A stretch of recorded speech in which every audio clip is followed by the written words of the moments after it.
উন্নত চিকিৎসার জন্য প্রয়োজন হলে বিএনপি চেয়ারপারসন বেগম খালেদা জিয়াকে বিদেশে নিতে এয়ার অ্যাম্বুলেন্স পাঠাতে প্রস্তুত কাতার সরকার। বৃহস্পতিবার কাতার সরকারের পক্ষ থেকে বিষয়টি আনুষ্ঠানিকভাবে জানানো হয়েছে। খালেদা জিয়া বর্তমানে ঢাকার এভারকেয়ার হাসপাতালে চিকিৎসাধীন রয়েছেন। গত 23 নভেম্বর স্বাস্থ্য পরীক্ষা করতে গিয়ে তিনি হাসপাতালে ভর্তি হন। পরবর্তীতে 27 নভেম্বর শারীরিক অবস্থার অবনতি হলে তাকে সিসিইউতে নেওয়া হয়। বর্তমানে তার শারীরিক অবস্থা স্থিতিশীল বলে জানিয়েছেন চিকিৎসকরা। এদিকে বিএনপির সিনিয়র যুগ্ম মহাসচিব রুহুল কবির রিজভী জানিয়েছেন, খালেদা জিয়ার শারীরিক অবস্থা আগের মতোই অপরিবর্তিত। অসংখ্য নির্যাতনের মধ্যেও যার অটল মনোভাবকে দমানো যায়নি তার নাম খালেদা জিয়া। তাকে নির্যাতন করে অসুস্থ করা হয়েছে। আজ দেশের মানুষ তার সুস্থতার জন্য দোয়া করছেন। রাজধানীর নয়াপল্টনে বিএনপি কেন্দ্রীয় কার্যালয়ে এক সংবাদ সম্মেলনে তিনি এসব কথা বলেন। তিনি আরো জানান, খালেদা জিয়ার সুস্থতা কামনায় আগামীকাল শুক্রবার দেশের সব মসজিদ, মন্দির ও উপাসনালয়ে বিশেষ দোয়া ও মোনাজাত অনুষ্ঠিত হবে। বিএনপির দেশ গড়ার পরিকল্পনা কর্মসূচি 7 ডিসেম্বর থেকে শুরু হচ্ছে, যেখানে ভার্চুয়ালি যুক্ত হবেন দলের ভারপ্রাপ্ত চেয়ারম্যান তারেক রহমান।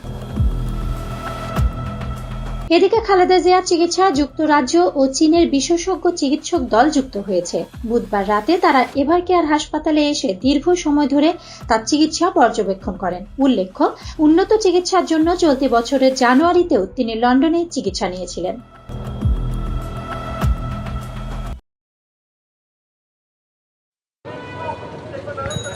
দর্শক সবাইকে স্বাগত জানাচ্ছি। এই মুহূর্তে আপনাদেরকে সরাসরি যুক্ত করেছি রাজধানীর এভারকেয়ার হাসপাতাল থেকে। দর্শক, আপনারা যেমনটি জানেন যে দেশনেত্রী বেগম খালেদা জিয়া দীর্ঘদিন যাবৎ অসুস্থ হয়ে এভারকেয়ার হাসপাতালে সংকটাপন্ন অবস্থায় আছেন। তাকে সিসিইউতে রাখা হয়েছে এবং আপনাদেরকে আরেকটু জানিয়ে রাখতে চাই যে গতকাল থেকে কিন্তু তার অবস্থা অনেকটা সংকটাপন্ন অবস্থায় আছেন এবং বিএনপির ভারপ্রাপ্ত মহাসচিব মির্জা ফখরুল ইসলাম আলমগীর এবং যুগ্ম জ্যেষ্ঠ সচিব রুহুল কবির রিজভী সহ নেতৃস্থানীয় যারা আছেন তারা সবাই খালেদা জিয়ার উন্নত চিকিৎসার জন্য তারা পূর্ব প্রস্তুতি নিয়ে রেখেছেন। অর্থাৎ তারা যেমনটি বলছিলেন যে বর্তমান অবস্থা যদি তার এখন পর্যন্ত সেটি উন্নত না হয় তবে তাকে এয়ার অ্যাম্বুলেন্সের ব্যবস্থা তারা করেছেন এবং গ্রিন সিগন্যাল পাওয়া মাত্রই তারা সেই প্রস্তুতি নেবেন। এবং আপনাদেরকে আরেকটু জানিয়ে রাখতে চাই যে দর্শক, বেশ কিছুদিন যাবৎ তিনি কিন্তু হৃদযন্ত্র এবং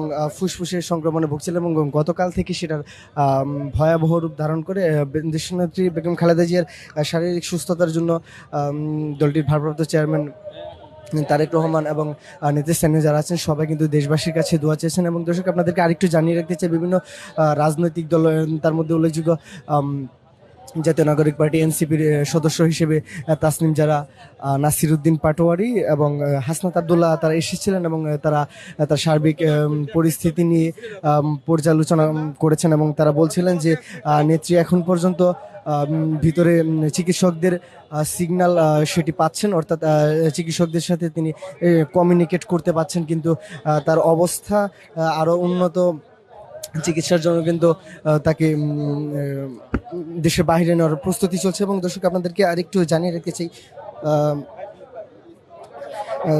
শনিবার 29 নভেম্বর দুপুরে এভারকেয়ার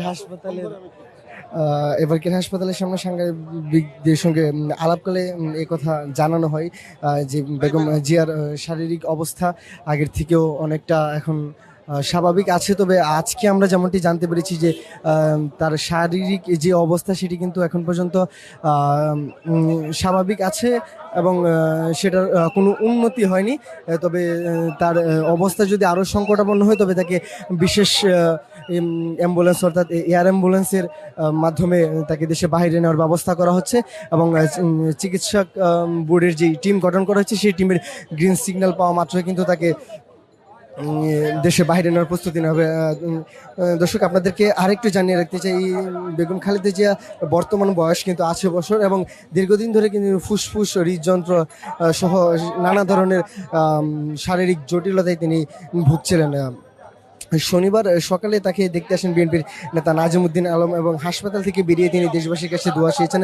পরে যুগ্ম মহাসচিব খায়রুল কবির খোকন জানান যে বেগম জিয়ার অবস্থা এখনও অপরিবর্তিত, তার চিকিৎসা ও বিদেশে নেওয়ার সব সিদ্ধান্ত নেবে মেডিকেল বোর্ড এবং সেই মেডিকেল বোর্ডের গ্রিন সিগন্যালের অপেক্ষায় তারা আছেন। এদিকে জাতীয় নাগরিক পার্টি এনসিপির 3 সদস্যের একটি প্রতিনিধি দল আপনারা যেমনটি জানেন যে তারা এসেছিলেন এবং ডক্টর তাসনিম যারা জানান যে অবস্থা সংকটাপন্ন হলেও বেগম খালেদা জিয়া সজাগ এবং সজ্ঞান আছেন এবং চিকিৎসকদের নির্দেশনা বুঝতে পারছেন তিনি। দর্শক আপনাদেরকে আরেকটু জানিয়ে রাখতে চাই, আপনারা যেমনটি দেখতে পাচ্ছেন যে বেগম খালেদা জিয়ার যেই পরামর্শ অনুযায়ী তাদের সাথে কমিউনিকেট করতে পারছেন এবং তাদের চিকিৎসক বোর্ড যেটি জানিয়েছেন যে যদি উন্নত চিকিৎসার প্রয়োজন হয় তবে যেন তাকে দেশের বাইরে নেওয়ার ব্যবস্থা তারা করছেন, অর্থাৎ মেডিকেল বোর্ডের গ্রিন সিগন্যালের অপেক্ষায় অনেকে আছেন।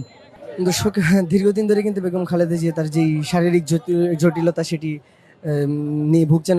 গত জানুয়ারি মাসে তাকে লন্ডনে উন্নত চিকিৎসার জন্য নেওয়া হয়, সেখানে 115 দিনের মতো তিনি থাকার পর আবার দেশে তিনি ফিরে আসেন, কিন্তু তারপর থেকে কিন্তু তিনি দীর্ঘদিন যাবৎ আর্থ্রাইটিস, ডায়াবেটিক্স, হৃদযন্ত্র, ফুসফুসের নানা ধরনের শারীরিক জটিলতায় তিনি ভুগছিলেন। গত রোববার তার অবস্থার অবনতি দেখে কিন্তু তাকে রাজধানীর এভারকেয়ার হাসপাতালের সামনে এসে এভারকেয়ার হাসপাতালে তাকে ভর্তি করা হয় এবং এখন পর্যন্ত তিনি সেখানে চিকিৎসাধীন অবস্থায় আছেন। তবে তার শারীরিক অবস্থা এখনও ঠিক আগের মতোই আছে। তো উন্নত চিকিৎসার জন্য কিন্তু চিকিৎসক বোর্ড এবং কর্মী যারা আছেন তারা সবই সতর্কতাপূর্ণ অবস্থায় আছেন এবং তারা বলছেন যে মেডিকেল বোর্ড যদি গ্রিন সিগন্যাল দেয় তবে তাকে এয়ার অ্যাম্বুলেন্সের মাধ্যমে দেশের বাইরে নিয়ে যাওয়া হবে তাদের উন্নত চিকিৎসার জন্য।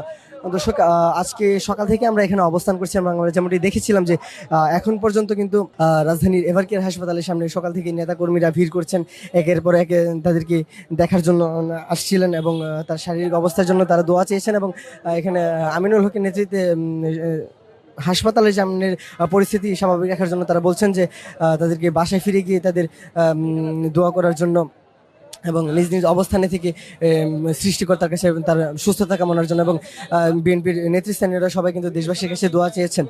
দর্শক উৎসুক জনতা এবং বিএনপির যে কর্মীরা আছেন তারা সবাই কিন্তু বিভিন্ন প্লে কার্ড, ব্যানার হাতে এখানে উপস্থিত হয়েছেন। নেতাকর্মীদেরকে আমিনুল হক নির্দেশ দিচ্ছেন যে তারা যেন নিজ নিজ বাসায় ফিরে গিয়ে তার সুস্থতার কামনা করে। এবং দর্শক আপনাদেরকে আর একটু জানিয়ে রাখতে চাই যে বেগম খালেদা জিয়ার অবস্থা স্বাভাবিক রাখার জন্য এখন পর্যন্ত তাকে হাসপাতালে অবস্থায় চিকিৎসাধীন অবস্থায় রাখা হয়েছে এবং সেই সর্বশেষ পরিস্থিতি কিন্তু আপনাদেরকে জানানোর চেষ্টা করছিলাম। এবং দর্শক আপনারা দেখতে পাচ্ছেন যেখানে কিন্তু উৎসুক জনতা বিভিন্ন প্লেকার্ড হাতে নিয়ে দাঁড়িয়েছেন এবং আমিনুল হক তিনি যেমনটি নির্দেশ দিয়েছেন যে বিকেল থেকে বলছিলেন যে আপনারা দয়া করে এখান থেকে চলে যান, অর্থাৎ নিজ নিজ বাসায় ফিরে গিয়ে সৃষ্টিকর্তার কাছে প্রার্থনা করার জন্য তিনি সবাইকে বলছিলেন। দর্শক বেগম খালেদা জিয়ার বর্তমান যেই শারীরিক অবস্থা এই নিয়ে আমাদের কাছে সর্বশেষ তথ্য ছিল, আপনাদেরকে জানানোর চেষ্টা করছিলাম।